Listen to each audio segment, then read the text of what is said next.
Welcome back to Global Winery, where we explore the stories behind the world's most iconic brands. Today, we're diving into the luxurious world of champagne with a brand that's been synonymous with celebration for centuries, Moët Chandon. From royal courts to red carpets, this champagne house has popped bottles at the world's most memorable moments. But how did it all begin? Let's find out. Historical beginnings.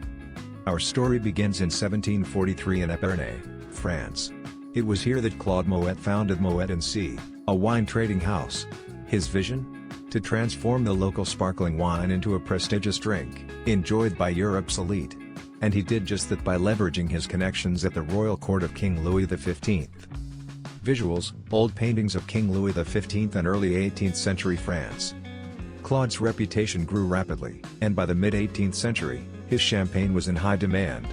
But it wasn't just his business acumen that set the foundation for success, it was his grandson, Jean-Remy Moët, who truly elevated the brand. Jean-Remy Moët took over the family business and transformed it into an international symbol of luxury. One of his key strategies? Networking with influential figures of the time, including none other than Napoleon Bonaparte. Paintings of Napoleon and historical champagne bottles. Legend has it that Napoleon visited Jean-Remy's estate and became a lifelong fan of Moët's champagne. The two men formed a friendship, and Napoleon even took cases of Moët on his military campaigns. This bond gave birth to the tradition of sabrage, the dramatic art of opening a champagne bottle with a saber, a practice still celebrated today. Expansion and innovation. With growing popularity, Jean-Remy Moët expanded production to meet international demand.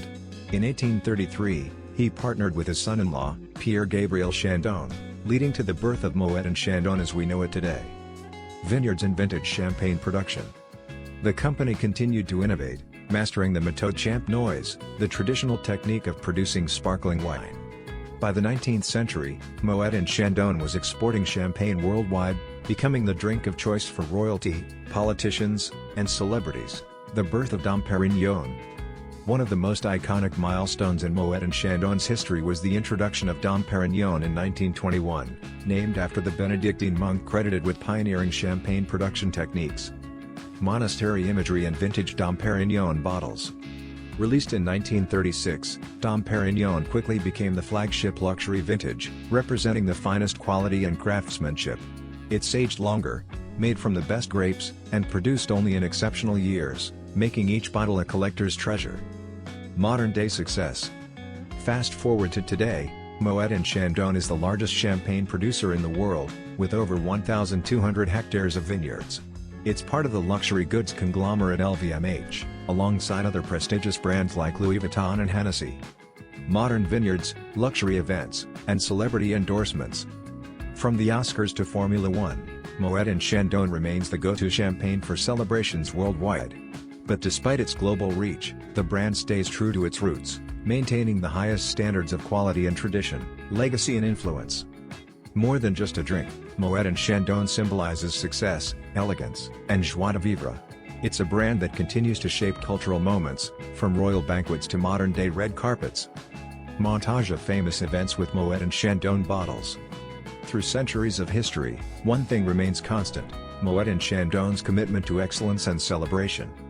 And that wraps up the fascinating history of Moët Chandon.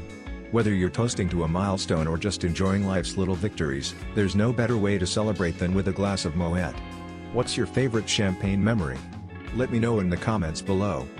Don't forget to like, subscribe, and hit that notification bell so you never miss another episode.